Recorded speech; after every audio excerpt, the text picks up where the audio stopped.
Hey everyone, and welcome to our second Ingredient 101 series. If you didn't see which ingredient I highlighted first in this series, I highly recommend checking it out so you too can become more of an informed foodie and conquer the grocery aisles the way I help my clients do daily. My name is Kinsey Van Druten, and I am Immuno Lab's Holistic Nutrition Consultant. Doctors have long been telling us to reduce our salt intake, so it may be hard to believe when I tell you that a low-salt diet doesn't reduce high blood pressure. More on this shortly. Now, I'm not saying you should start shoveling salt into your mouth, but I want to clarify there is a major difference between processed table salt and real sea salt. Refined salt is produced from sea salt originally. It starts as a real food, then quickly becomes a fake food.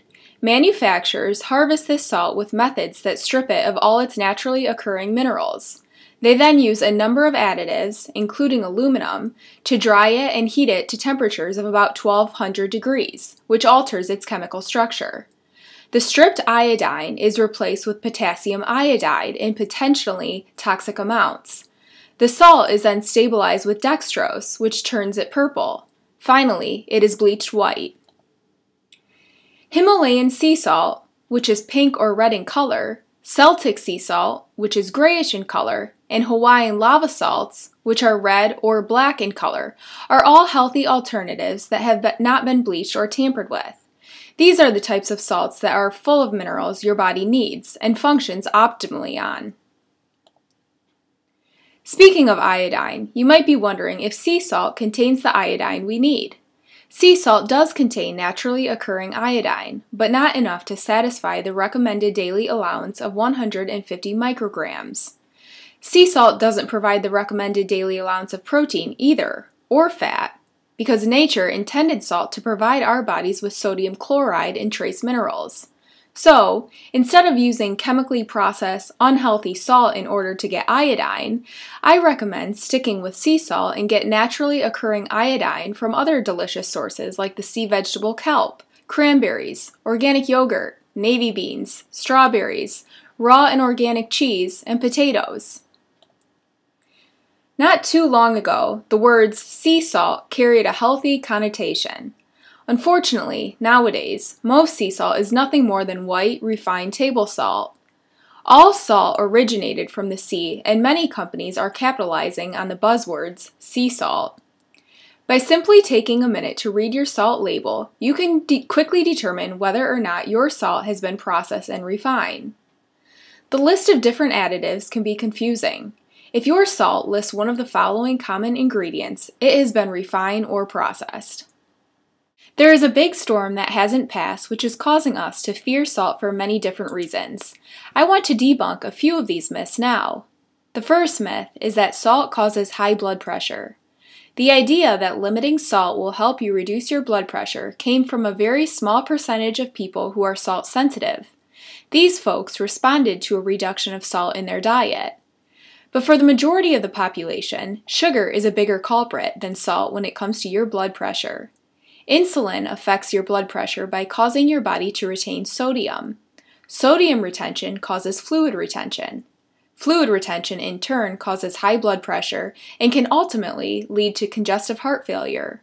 Reducing your sugar intake and eating in a way that keeps your blood sugar consistent results in less insulin production, which can bring down your blood pressure.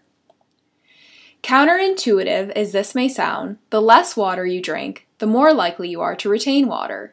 Your body is smart, so smart that if you aren't drinking enough water, it will steal water from tissues, oftentimes your colon, and store this water outside of its cells. This is that puffy, retaining water look, and a big cause of constipation. So instead of avoiding salt, reduce your sugar intake, as I mentioned before, and drink more water. Potassium and salt are like a seesaw. They are constantly trying to find a happy balance. The right balance of the two will help your heart beat, keep blood pressure under control, and keep a healthy balance of electrolytes in your body. However, in today's diet, potassium is notoriously low and sodium notoriously high, especially in diets relying heavily on processed foods. Instead of reducing your salt, try increasing your potassium. You want to shoot for a 2-to-1 ratio of potassium to sodium. Bananas, spinach, raisins, and potatoes are all good sources of potassium. A lot of people believe that it's bad to crave salt. Salt cravings, or any craving for that matter, can mean a variety of things and should be paid attention to. After all, any communication from your body is a good thing, as long as you listen. Salt cravings can signal that you are low in a particular mineral or minerals found in a good quality salt. Often, salt cravings can mean that your adrenals are fatigued or underactive. As adrenal fatigue worsens, hormones that are responsible for proper sodium, potassium, and electrolyte balance are not produced. This results in salt wasting or excreting salt from the body. Rebalancing the adrenals will rebalance your body's sodium balance. Now that you know mineral-rich salts are actually awesome for your health, you can go throw out any white salt in your home, unless you want to save it to salt your driveway after an ice storm, of course. After watching today's presentation, I want you to feel good about eating some mineral-rich salt.